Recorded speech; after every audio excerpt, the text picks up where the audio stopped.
एक गरीब दुखियारे किसान की कहानी।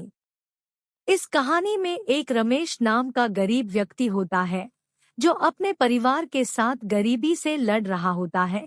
क्या उसकी मदद करने के लिए कोई आगे आएगा या उसे ऐसे दुत्कार कर भगा दिया जाएगा? जाने के लिए पढ़िए हमारी एक गरीब किसान की कहानी।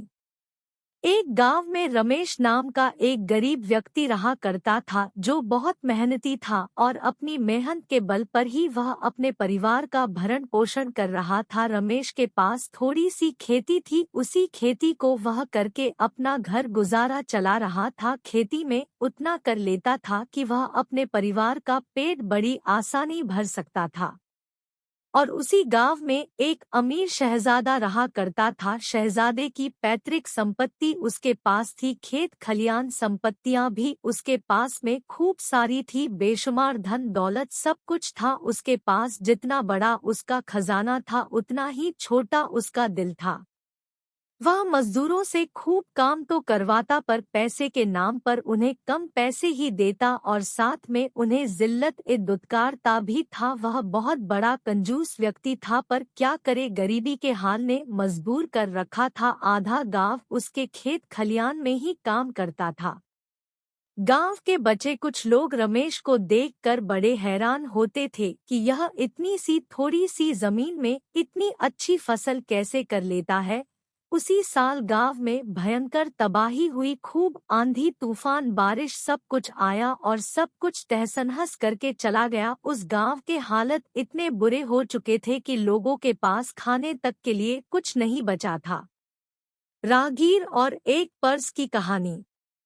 उसी में से एक था रमेश, जिसकी हालत गांव के सभी व्यक्तियों से ज्यादा कमजोर हो चुकी थी। जैसे तैसे करके अपना घर का गुजारा कर रहा था। एक वक्त के बाद उसके पास वह भी खत्म हो जाता है। हालात इतने बुरे हो चुके थे, रमेश के पास शहजादे से कर्ज लेने के अलावा और कोई रास्ता नहीं बचा था। अगले ही दिन शहजादे के पास कर्ज लेने के लिए रमेश जाता है। एक गरीब किसान की कहानी इन हिंदी। शहजादे ने रमेश की पूरी बात सुनी और उसके मन में लालच जागा, क्योंकि वह पहले तो कंजूस था। तो उसने सोचा क्यों ना मैं इसे कर्ज देने से बेहतर है कि मैं इसे अपने खेत में ही काम पर लगा लूं, क्योंकि अगर मैंने इसे कर्ज दे दिया तो यह कर्ज कहाँ से लौटा कर देगा, इसके पास तो इतना बड़ा खेत भी नहीं है। उसने रमेश से कहा कि रमेश, मैं तुम्हें पैसे तो नहीं दे सकता, मैं तुम्हें अपने यहाँ नौकरी पर रख लेता हूँ और मैं तुम्हें सिर्फ 2000 रुपये महीना के दूंगा। पर रमेश ने कहा कि जो दूसरे मजदूर लोग हैं वह काम कर रहे हैं तो उन्हें तो 3000 रुपये मिलता है और ऊपर से 2 गेहूं की बोरी भी अलग से दी जाती है। शहजादे ने कहा कि देखो रमेश, मुझे दूसरों से मतलब नहीं है, तुम्हें अगर काम करना है तो करो, वरना मेरे पास में बहुत मजदूर है काम करने के लिए। रमेश मरता ना तो क्या करता, अपनी मजबूरी और परिवार वालों का पेट पालने के लिए वह शहजादे को हाँ कर देता है। रमेश के जाने के बाद शहजादा बहुत ज्यादा खुश होता है और सोचता है कि अब मैं इससे खूब काम कर आऊंगा, क्योंकि इसके किस्से मैंने सुने हैं और इसे ऊपर से पैसे भी कम देने पड़ेंगे, मुझे तो डबल फायदा होगा।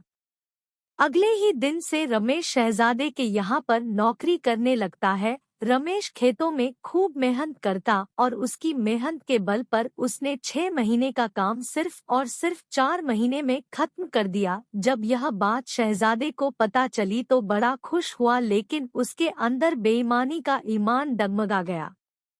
उसने सोचा जब इसने मेरा काम 6 महीने का 4 महीने में कर दिया तो क्यों ना मैं 2 महीने के पैसे बचा लूं, और मैं इसे मना कर देता हूं कि अब मुझे तेरी जरूरत नहीं है, जब तेरी जरूरत पड़ेगी तब मैं तुझे वापस अपने पास बुला लूंगा, पर अभी तू यहाँ से चला जा। जब रमेश अपने तनख्वाह लेने के लिए जाता है तो शहजादा उसे साफ साफ इनकार कर देता है कि रमेश, अब तुम कल से यहाँ मत आना, तुम्हारी अब मुझे कोई जरूरत नहीं। रमेश बेचारा शहजादे के खूब हाथ पैर जोड़ता है। वह कहता है कि मालिक, मुझे नौकरी से मत निकालो, मेरे बच्चे भूखे मर जाएंगे, मैं आपके सहारे ही तो हूँ। अब मैं कहाँ जाऊंगा, किसके पास जाऊंगा, किसके पास काम मांगने के लिए जाऊंगा। और इस गांव में आपके जितना धनवान व्यक्ति और कोई दूजा है भी तो नहीं मालिक। मेरी गरीबी पर तो थोड़ा सा रहम खाइए। अगर मुझसे कोई गलती हो गई हो तो मुझे बता दीजिए या मुझे उसकी कोई सजा दे दीजिए, पर मुझे नौकरी से मत निकालिए।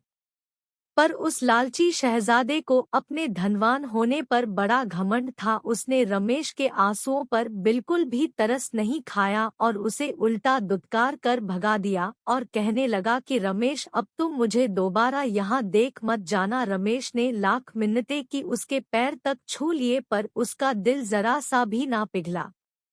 रमेश बेचारा आंखों में आंसू लेकर चुपचाप अपने घर चला आया। पत्नी ने लाख समझाया, कोई बात नहीं, ऊपरवाला हमारी मदद करेगा, कोई करे या ना करे। पर रमेश ने कहा, नहीं, अभी मुझे जरूरत है। मैं कल फिर से शहजादे के पास जाऊंगा और उसे नौकरी की भीख मांग लूंगा। इस बार चाहे वह मुझे 1000, 15, 100 रुपए जो भी देगा मैं वह ले लूंगा, क्योंकि मुझे अपने परिवार का पेट पालना है। सुबह होते ही रमेश उस शहजादा के घर पहुंच जाता है। शहजादा उसे देखकर कहता है, मैंने तुम्हें कल ही मना करा था ना कि तुम यहाँ मत आना, अब क्यों आए हो यहाँ पर। रमेश ने कहा, साहब, मेरे अन्नदाता, मेरे मालिक, मुझे नौकरी पर रख लो वापस, वरना मेरे बच्चे भूखे मर जाएंगे। मेरी कुछ मदद करिए। आप लाख मिन्नतें करने के बाद भी उस शहजादे ने उसे नौकरी पर रखने के लिए मना कर दिया और उसे फिर दुत्कार कर भगा दिया। अगले ही दिन वापस वह रमेश उम्मीद में जाता है कि आज शहजादा मान जाएगा, आज तो मुझ पर कुछ तो दया दिखाएगा। पर रमेश ने जैसा सोचा वैसा नहीं हुआ। शहजादे ने उसे वापस बुरा भला बोलकर अपने दरवाजे से बाहर कर दिया और अब से यही रोज क्रम चल रहा था। लगभग 1 हफ्ता बीत चुका था।